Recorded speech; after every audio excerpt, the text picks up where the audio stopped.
कुंभोज दौऱ्यात आमदार रोहित पवार यांची रयत शिक्षण संस्थेला भेट. कुंभोज ग्रामस्थांच्या वतीनं डॉक्टर कर्मवीर भाऊराव पाटील यांच्या शिक्षण व लोकसेवेतील योगदानाचा योग्य गौरव व्हावा, तसेच त्यांना भारतरत्न देण्याची मागणी पुन्हा एकदा जोर धरत आहे. याबाबत स्थानिक पातळीवर अनेकदा पाठपुरावा करण्यात आला असून ही मागणी अत्यंत योग्य असल्याचं मत व्यक्त होत आहे. भाऊराव पाटील यांनी गरीब व वंचित घटकातील मुलामुलींसाठी शिक्षणाची द्वारे खुली करत मोठा संघर्ष केला. त्यांच्या कार्यामुळे आज शिक्षणाचा मोठा प्रसार झाल्याचं ग्रामस्थांनी नमूद केलं.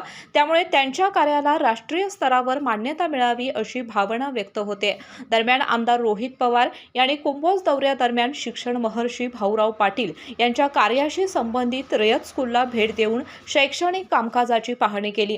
तसेच त्यांनी कुंभोज येथील केंद्रीय प्राथमिक शाळेला देखील भेट दिली. नुकत्याच झालेल्या वादळी वाऱ्यामुळे शाळेच्या इमारतीवरील पत्रे उडून गेल्याने झालेले नुकसान त्यांनी प्रत्यक्ष पाहून संबंधित अधिकाऱ्यांशी चर्चा केली. यावर उपाय म्हणून कुंभोज जिल्हा परिषद शिक्षण सभापती शीतलताई प्रवीण यादव यांनी सुमारे 1.5 कोटी रुपयांचा निधी जाहीर करून शाळेची नव्याने उभारणी करण्याची घोषणा केली. या निर्णयाचे स्वागत करण्यात आले असले तरी काम तातडीने सुरू व्हावे अशी मागणी ग्रामस्थांनी केली आहे. ग्रामस्थांचे म्हणणे आहे की भाऊराव पाटील यांच्या जन्मभूमीतील ही शाळा असल्याने शासनाने विशेष लक्ष देणं गरजेचं आहे. रयत शिक्षण संस्थेअंतर्गत अनेक शाळा चालत असल्या तरी सरकारी शाळांच्या विकासासाठी निधी देणे ही शासनाची जबाबदारी असल्याचं मत व्यक्त करण्यात आले. याच पार्श्वभूमीवर आमदार रोहित पवार यांनीही सरकारच्या धोरणावर टीका केली. मोठ्या पायाभूत प्रकल्पावर प्रचंड खर्च करण्याऐवजी शिक्षण, शेती, पाणी पुरवठा आणि शेतकऱ्यांच्या कर्जमाफीसारख्या मूलभूत प्रश्नावर निधी खर्च करावा असं त्यांनी म्हटलं. मोठ्या प्रकल्पांमध्ये भ्रष्टाचार होत असल्याचा आरोप करत त्यांनी सरकारच्या प्राधान्यक्रमावर प्रश्नचिन्ह उपस्थित केले.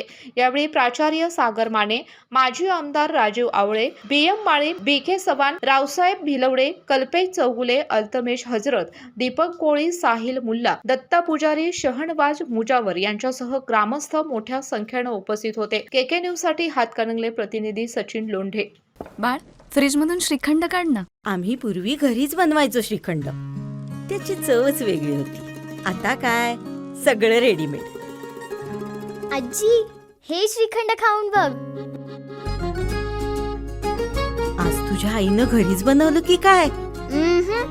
हे आहे गोकुळचं श्रीखंड. अगदी जिभेवर रेंगाळणार. जिभेवरच नाही तर मनावरही रेंगाळणार. गोकुळ श्रीखंड, मनावर रेंगाळणार.